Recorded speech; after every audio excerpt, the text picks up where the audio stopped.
So this next section, we're going to talk about things that have already been implemented by the Biden administration.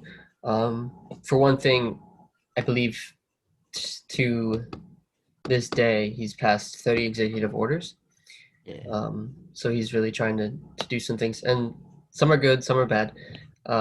Just to start off with one that I thought was odd to do right off the bat, and there's not, to my knowledge, a way that you can kind of spin this in a positive light.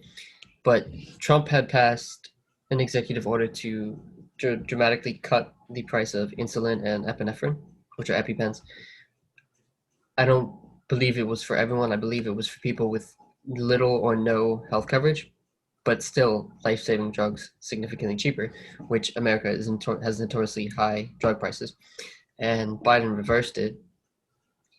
I could think of no other reason than the pharmaceutical companies that have their The corporate insurance interests companies in and the the Democratic establishment. yeah. Yeah, so that's just one that's just I don't really, unless there's something else to Trump's executive order that I'm not aware of.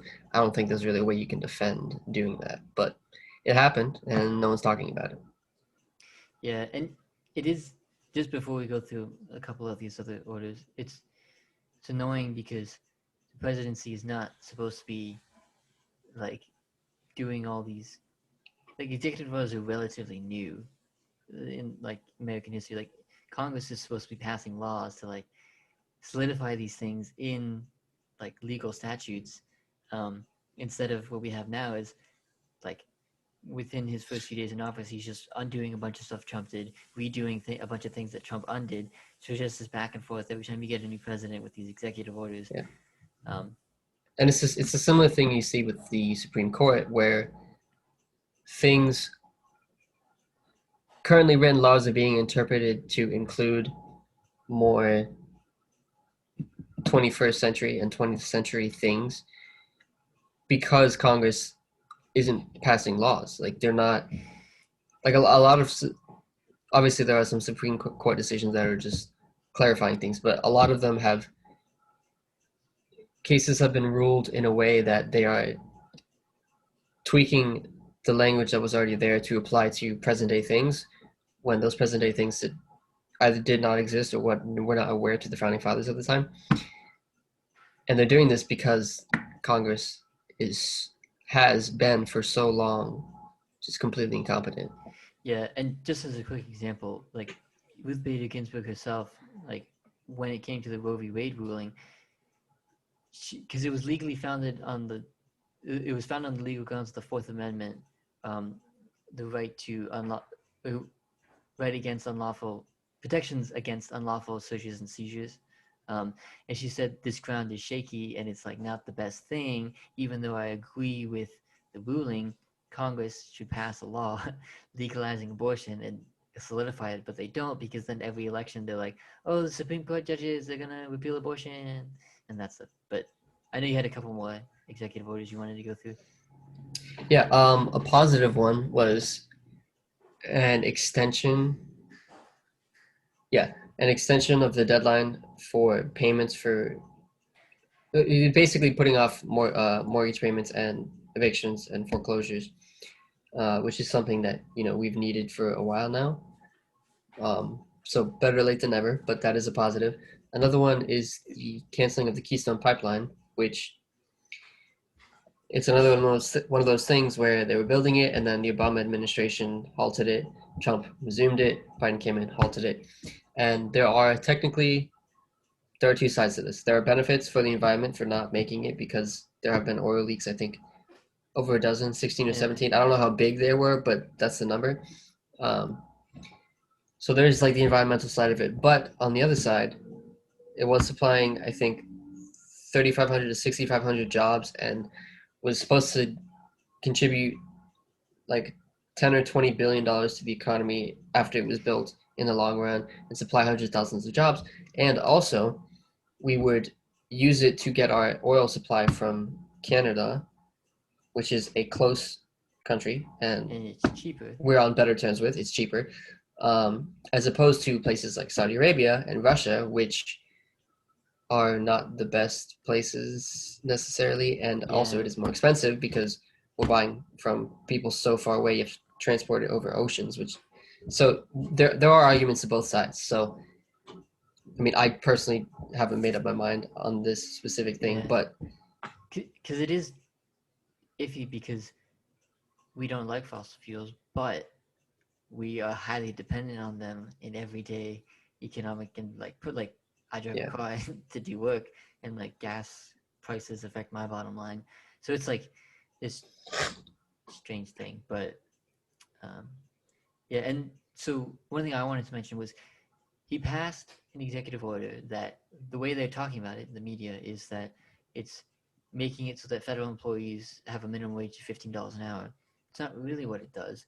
It they do this thing where they say that, and you could there's an argument that you could say that that's actually what it's doing, but it's the bill itself. The language is just laying the groundwork to eventually get to a $15 minimum wage. So it's not even like committing any specific like thing that they're making it sound like, which yeah. I saw the date of 2026. I don't know if that's what they said or if that's what it's the plan is leading towards. it's probably some like the Florida thing that Incremental, passed. It's yeah. like starting at 10 and then to 11, 12, to so on. Um, but did you have any more executive orders you wanted to touch on? Nothing particularly comes to mind. I mean, again, there's a lot. Some are, it's hard to argue that they're good, and there's ones that are, it's hard to argue that they're bad. And then there's ones like the pipeline where it's, right, there are pros and cons. Yeah. Um, but The, again, it should be things that are discussed in the legislature because yeah, that's hundreds of codified into people law. from, yeah. So yeah, it's like you were saying, this recent trend of EO, like just all the time. You're just going back and forth between different administrations. It's it's not the best for Yeah, and our country to be doing. every time like a Democratic president does it, the Republicans complain about the executive power, but then of course when it switches, the tables are turned and the parties change their tune. Yeah. Um, See, and it's also like the Democrats have the majority in the House, in the Senate, in the executive branch. That being said, they're still doing all these executive orders, even though they have all this power. That I'm sure they could force some yeah, Republicans to vote with them on certain bills. Because what else are they going to do? Because if the Republicans don't do anything,